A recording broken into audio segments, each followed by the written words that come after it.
ICDS, আশা, আংশিক চুক্তিভিত্তিক কর্মচারী। নমস্কার।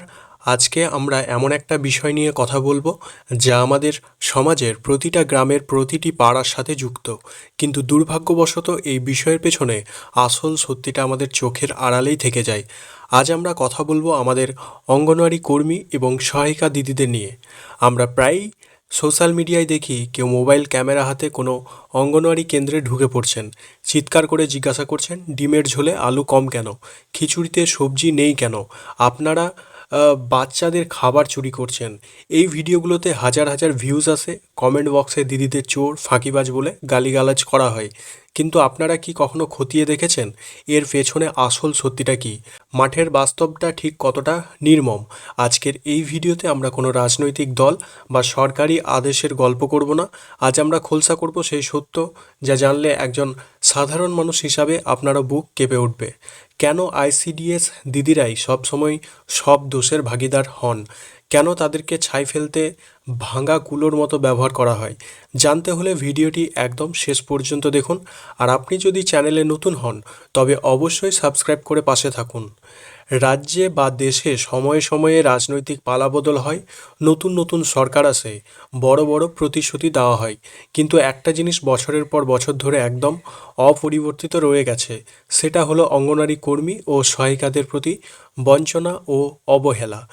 আপনারা অনেকেই জানেন, নির্বাচনের আগে রাজ্য জুড়ে আশাকর্মী এবং অঙ্গনওয়াড়ি কর্মীদের সাম্মানিক বা ভাতা বৃদ্ধির একটা বড় ঘোষণা হয়েছিল। নির্বাচন পার হতেই আমরা দেখলাম আশা কর্মীদের সাম্মানিক 1,000 টাকা বৃদ্ধি করার কথা বলা হলো, এমনকি আধা সরকারি কর্মচারীদের বকেয়া মহার্ঘ ভাতা বা ডিএ নিয়ে নানা পদক্ষেপ নেওয়া হলো। কিন্তু ব্রাত্য থেকে গেলেন কারা? না, আমাদের আইসিডিএস দিদিরা। নির্বাচন শেষ হওয়ার পর যেন সবার স্মৃতিশক্তির লোপ পেয়েছে। তাদের বরাদ্দ সাম্মানিক বৃদ্ধির অনুমোদন দেওয়ার মতো সময় বা সরকারি আদেশ বের করার তাগিদ আজ আর কারোর মধ্যেই দেখা যাচ্ছে না। বছরের পর বছর ধরে সামান্য কয়েক হাজার টাকায় এই দিদিরা যেভাবে সংসার চালাচ্ছেন এবং একই সাথে সরকারি পরিষেবা সচল রাখছেন, তা ভাবলে অবাক হতে হয়। অথচ পাওয়ার বেলায় শুধুই জোটে শূন্য। সাধারণ মানুষের একটা মস্ত বড় ভুল ধারণা আছে।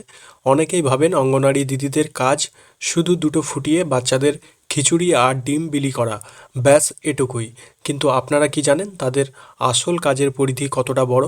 আসুন আজ আমরা একটা খতিয়ান দেখি।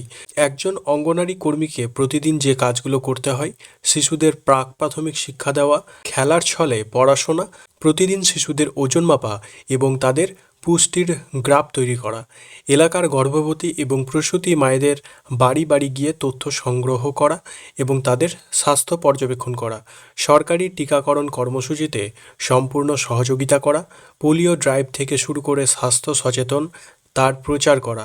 এগুলো তো গেল তাদের নিজেদের দপ্তরের কাজ। এবার আসা যাক অতিরিক্ত কাজের কথায়, যার জন্য তারা এক পয়সাও বাড়তি পারিশ্রমিক পান না।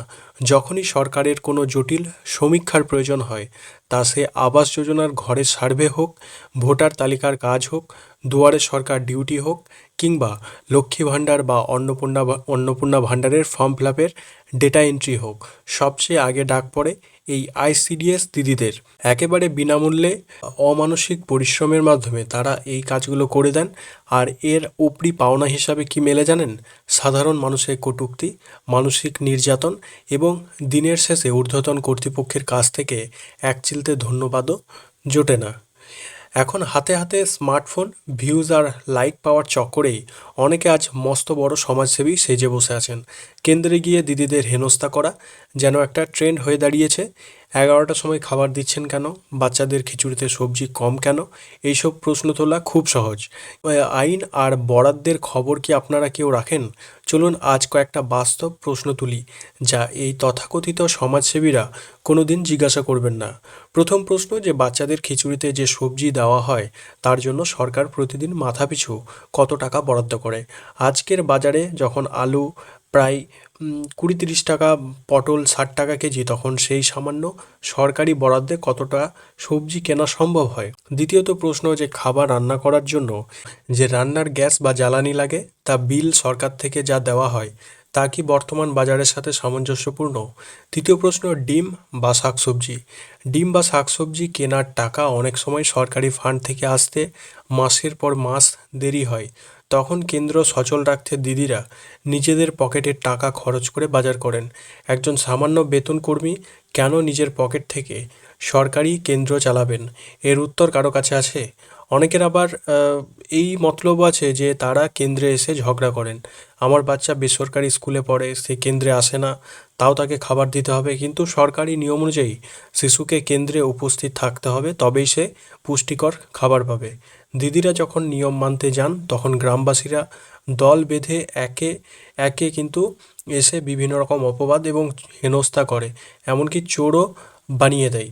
এই মানসিক চাপ সহ্য করে প্রতিদিন কাজ করা যে কতটা কঠিন তা কি আপনারা ভেবে দেখেছেন?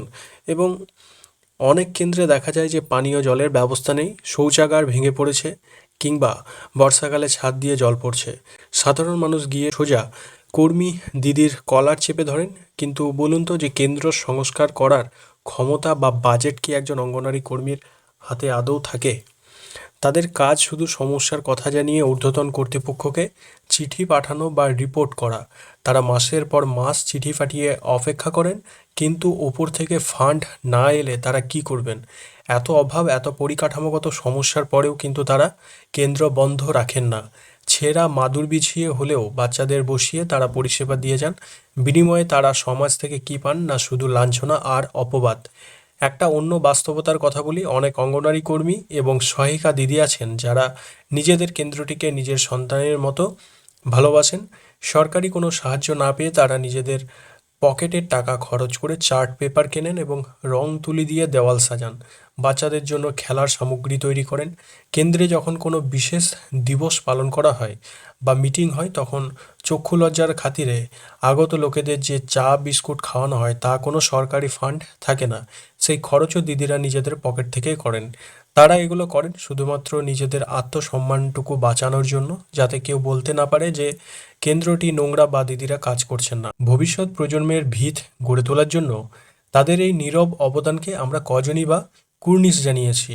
পরিশেষে একটাই কথা বলবো, সব জায়গাতেই ভালো মন্দ মানুষ থাকে। যদি কোনো নির্দিষ্ট কর্মী সত্যিই কাজের গাফিলতি করেন, দুর্নীতি করেন বা বাচ্চাদের খাবার কারচুপি করে থাকেন, তবে অবশ্যই তার বিরুদ্ধে তদন্ত হোক এবং আইন অনুযায়ী কঠোরতম শাস্তি হোক। আমরা কোনো অন্যায়কে সমর্থন করছি না, কিন্তু শুধু সস্তা ভিউজ পাওয়ার জন্য বা অনুমানের ভিত্তিতে যাচাই না করে একটা পুরো কর্মী বাহিনীকে চোর বা ফাঁকিবাজ দেখে দেওয়ার কোনো সুস্থ সমাজের লক্ষণ হতে পারে না।